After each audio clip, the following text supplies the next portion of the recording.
Перед началом заседания его участники посетили Харцизский центр социальной и физкультурно-спортивной реабилитации инвалидов, а также памятник Чехову, который открыли недавно в Харцизске. Открывая заседание, глава региона сказал: коллеги, вы все знаете, что социальные инициативы, озвученные президентом 7 марта на расширенном заседании Кабмина, получили широкий резонанс в обществе.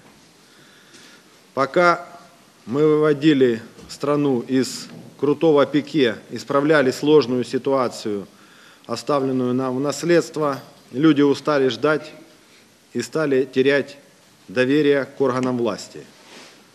Наша задача, и на этом настаивает президент, я дословно прочитаю: восстановить доверие общества к государственной политике, направленной на улучшение жизни граждан. По словам Шишацкого, Виктор Янукович потребовал от местных властей активно работать над реализацией социальных реформ. Ведь именно мы несем непосредственную ответственность, как будет, в какую сторону, а я надеюсь, она будет меняться в лучшую сторону, жизнь в регионах. Я декларировал, что в Донецкой области должна быть здоровая экономика, здоровые люди и здоровое общество. И от деклараций мы должны все больше переходить к реализации. В основе новой социальной политики, по словам Андрея Шишацкого, адресность, справедливость и интересы каждого человека. Губернатор отметил, что в этом году принят социально ориентированный бюджет, 95% которого – это именно инвестиции в качество жизни людей. В ходе заседания его участниками были рассмотрены вопросы об итогах выполнения плана мероприятий по созданию жизненной среды для лиц с ограниченными физическими возможностями «Безбарьерная Донеччина» в 2011 году, а также о перспективах планах работы в области обеспечения надлежащих условий для жизнедеятельности маломобильных групп населения.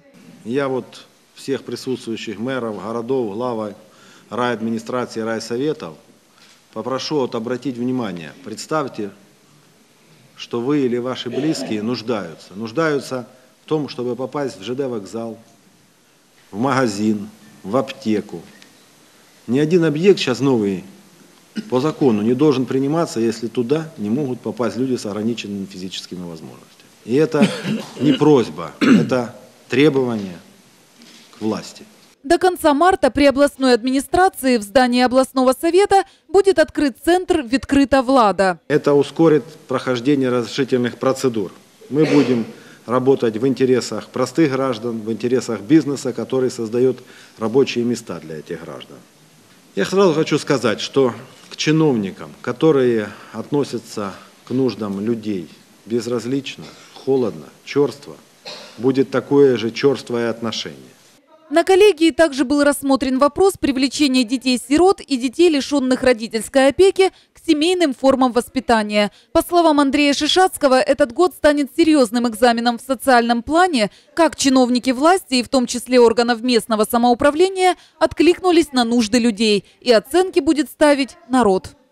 Кира Думская, Первый муниципальный.